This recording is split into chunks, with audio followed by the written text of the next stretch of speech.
Hi, I'm Andrew from Creative Guitar. Thanks for tuning into my weekly guitar blog. It is Wednesday, August 25th, 2010, and this week I'll be focusing on buying used guitars.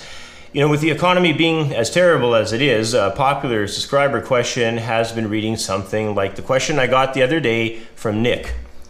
He wrote in saying, Andrew, I bet that if a guy knows what to look for, some great deals can be had out there when it comes to second-hand guitars in this economy. Can you suggest a quick short list of things for me to keep in mind when I go second-hand guitar shopping?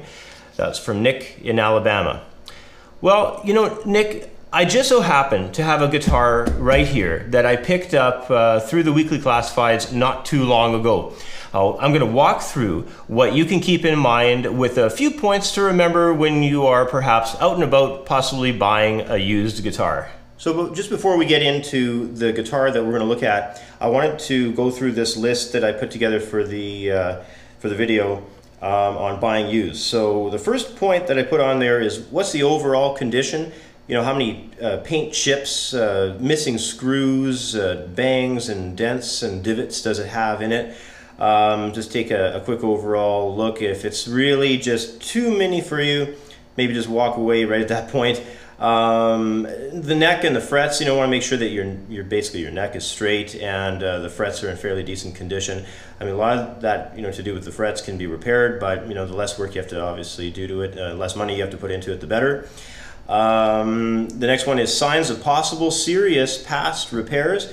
What I was thinking about for that one is, you know, if you look it over and it's got some big bolt in it that just doesn't look like it should be there, probably it shouldn't, and you may not want to purchase that particular guitar.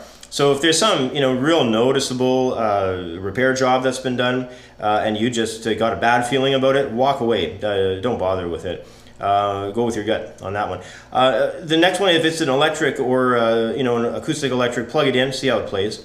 Hopefully the electronics are in decent shape. And then the price point, you know, of what they're asking for it, you know, is it really worth it? Let's say, you know, it's a brand new Fender Stratocaster. Well, that's about $1,100 in the shops here in Canada. But I mean, if you found one used for $400 and it's in pretty decent condition, well, that's definitely a good price point.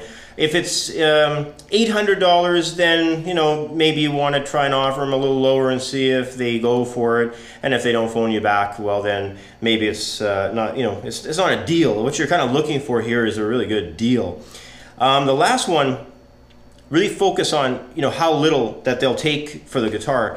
I mean, you know, when you look at something, you know, don't start thinking about how much they want for it. You go in the opposite direction of, you know, really what is it that, you know, they might possibly take for the least amount. And by all means, just really, you know, if they're asking, let's say $600 for a guitar, offer them $400, offer them $350, and if they don't go for it, you know, just leave your phone number and leave your name. And you know, in my experience, about 60 to even 70% of the time, they'll phone you back the next day and just say, hey, you know what, maybe we can work out a deal on this thing, and you know, you can get a really good bargain on it. So let's take a look at this guitar that I picked up here. This is a EKO guitar. It's Italian made. It's probably from the mid-60s, and it's in fairly decent condition. It's got a few dings to it. It's missing some screws on the front, but the neck is basically fairly straight. The frets are in pretty good condition.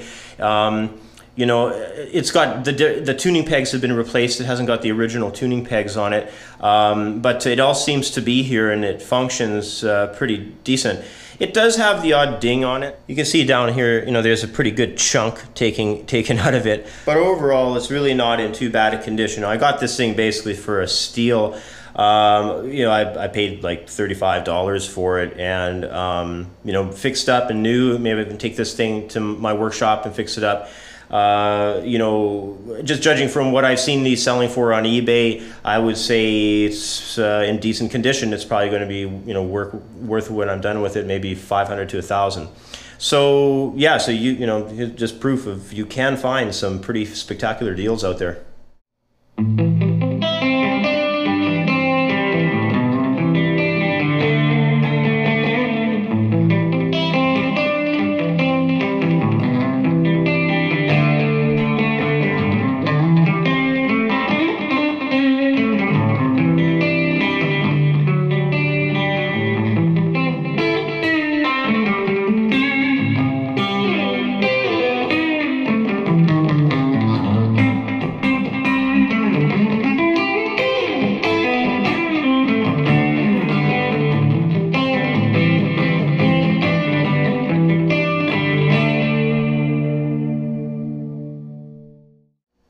That's about all the time I have for today. Thanks for tuning in, everybody. I will be blogging again next week, so take care, bye for now, and we'll see you next time.